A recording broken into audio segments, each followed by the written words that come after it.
खुलुमबाय।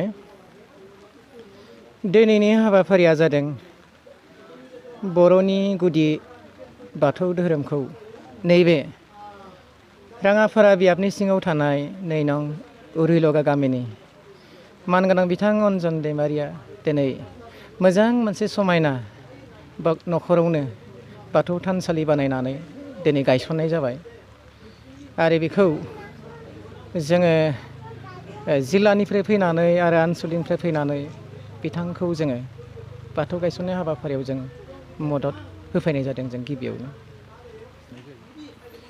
बोसोर गोदानाव जोङो बेरा गोदानखौ बेनिखायनो जों लानाय जायो जिहेथु बोसोर गोदानाव मिथिंगायाबो गोदान बिलाइ लायो, गोजाम बिलाइखौ बिदाय होनानै गोदान बिलाइ खिलियो आरो मिथिंगाया गोदान महर लायो। थिग बेबायदि जोंनि बाथौ धोरोमनि थानसालियाबो गोजाम खुन्थिया, गोजाम खामि जेवराफोरखौ जोङो गोदान दुमनानै बाथौ थानसालिखौ जों गोदान महर होनांगौ।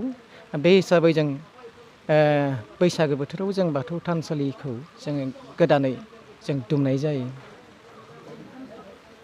बाथौ धोरोमा थारैनो हिन्दु धोरोम नङा। बाथौ धोरोमा गावनो बे आलादा धोरोम। आसामाव हिन्दु सभ्यता बा हिन्दु संस्कृति फैनो सिगांनो बा भारतआव हिन्दु सभ्यता जोनोम जायै सिगांनो बे भारतआव गोदो गोदायनो बाथौ सभ्यताया दङमोन आरो बे बाथौ सभ्यताया हिन्दु सभ्यताया 5000नि होननानै जों मिथिगौ, नाथाय बाथौ सभ्यताया 5000नि नङा, बे 5 लाखनिख्रुइबो बे गोजामसिन बेयो सभ्यता माने सोदोमस्रि। दा बे हिसाबै बाथौ धोरोमा बेयो मोनसे मंगलिय, बेयो मोनसे जनजातिनि ट्राइबेलनि धोरोम आरो बाथौ धोरोमा हिन्दु धोरोम जे नङा बेनि फोरमाना बेनो जे बाथौ धोरोमाव हिन्दु धोरोमाव मुर्ति फुजा फुजियो, बिथांमोना इसोरखौ आकारै फुजियो, मुर्ति फुजा बायदिसिना जेनेबा मुसुखा फुजा बा फट' फुजा बेबायदि लानानै फुजियो। नाथाय बाथौ धोरोमाव जोङो मुर्ति फुजा फुजिनाय जोंहा बेबादि जोंहा हुदा गैया बा बिदि मोनसे जोंहा सोलोंथाइ गैया। बाथौ धोरोमाव जों फुजियो आरो इसोरा निराकार। जेरै बाथौ धोरोमाव जोङो बे हिन्दु धोरोमनि माखासे भगबानफोरा अनेक भगबान दङ आकार महरै, नाथाय बाथौ धोरोमाव बेबादि आकार महरै खुनु जोङो लायाखै, जोङो निराकार हिसाबै लायो आरो बे हिसाबैनो आरो हिन्दु धोरोमनि जि भगबानफोरा मानसिजोंनो जुद्ध नांदों, जेरै बान राजाजों जुद्ध नांदों, जेरै कुरुक्षेत्र जुद्धआव मानसिजोंनो जुद्ध नांदों। मानसि बिनिफ्राय भगबान हिन्दु धोरोमनि भगबानफोरनि आखायाव गासैबो अस्त्र शस्त्र दंजोबो, नाथाय इसोरनि आखायाव बेबायदि अस्त्र शस्त्र हाथियार थाया आरो इसोरा निराकारखा, बे मानसिनि उदैयाव जोनोम जाया।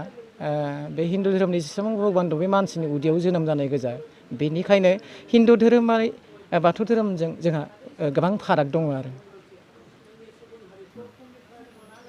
गोदान बोसोर आरो बाथौ सिबियारिफोरनि जानानै जों दुलाराय सनितपुर जिल्ला बाथौ गौथुमनि जानानै आरो दुलाराय बाथौ गौथुमनि जानानै बेखौनो जोङो बुंनो नागिरदों जे दुलाराय बुहुमाव बर' हारि हिसाबै, बर' जाथि हिसाबै जोङो बाथौ धोरोमनि गेजेरजों जों खौसे जानांगौ आरो बाथौ धोरोमनि गेजेरजों जों खौसे जायोब्ला बर'नि गासैबो हारिमुखौ जों फोथांना लाखिनो हायो।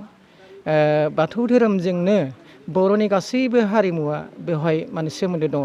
बर'नि राव थुनलाइ, बर'नि दख'ना गामसा आर'नाइ, बर'नि खाम सिफुं सेरजा जथा गासैबो जोंहा बेवहाय हाबनानै दङ आरो बर'नि जि दोरोङारि आसार खान्थि बेफोर गासैबो बाथौ धोरोमावनो हाबनानै दङ आरो बर'नि जि सिनायथि, बर'नि जि आइडेन्टिटि बे बाथौ धोरोमावसो दङ।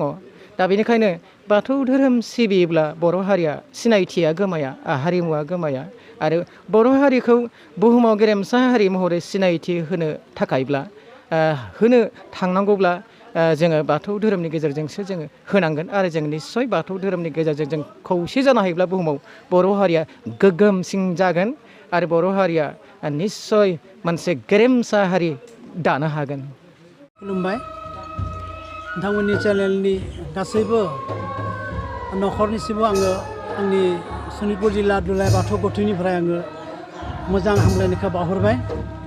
दिनैनि बे अन्जन दैमारिनि न'खरावहा बर'नि गुदि धोरोम बाथौ धोरोमखौ बिथाङा नेम निथिजों मोजाङै गायसनबाय आरो थानसालि बे लानाय हाबाफारिखौ बिथांमोना मावबाय बेयाव जोङो सनितपुर जिल्ला दुलाराय बाथौ गौथुमनिफ्राय बिथांमोननि परियाला जे बिदिनो मोजाङै बर'नि आसार खान्थिजों सोलिबाय थानो हाथों बेखौ जोङो आसा फारिदों आरो बेदिनो जों दिनै बे हाबाफारि बादिनो जोङो सनितपुर जिल्लानि गासै बाथौआरि बर'फोरा बे हाबाफारिखौ लानानै जे दावगालांनो हायो बेखौ जों आसा इसोर आफा बोराइ बाथौनि खाथियाव जोङो आर'ज गाबदों जोङो नङाब्ला जोंनि बे बर' हारिया दिनै गोलैसोना दङमोन नाथाय जों बे बाथौ धोरोमखौ लाना दिनै जोंनि गेजेराव खौसेथि फैबाय जोंनि गेजेराव अनलायनाय फैबाय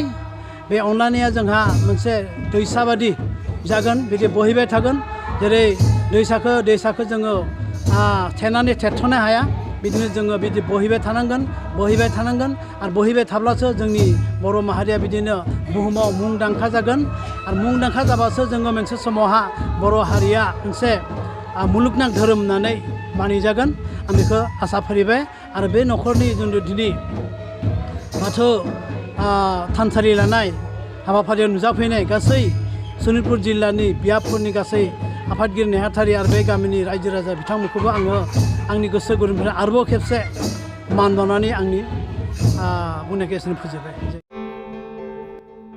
दावबायारिफोरनि थाखाय मोनसे गोजोनथाव खौरां मार्केट रङिया रेल स्टेशननि साखाथियाव केसिके मार्केट थानाय हरि मन्दिर लांगोनायाव गोदानै आरबाजै हटेल बेखेवबाय। बे आरबाजै हटेलाव गोबां बर'नि जानाय बायदि रोखोमनि ओंखाम ओंख्रिफोरखौ जानो हागोन। दावबायारि नोंथांमोना रङिया ओनसोलाव दावबायफैयोब्ला रङिया रेल स्टेशननि साखाथियाव थानाय आरबाजै हटेलाव हाबनानै बोथिसे ओंखामजों गोजोनै जालांनो हागोन। हरि मन्दिरनि लांगोनायाव थानाय आरबाजै हटेलाव हाबफैनानै ओंखाम रुटि फरटा साहा आरो फास्टफुड बायदिखौ जाफैनो खावलायदों।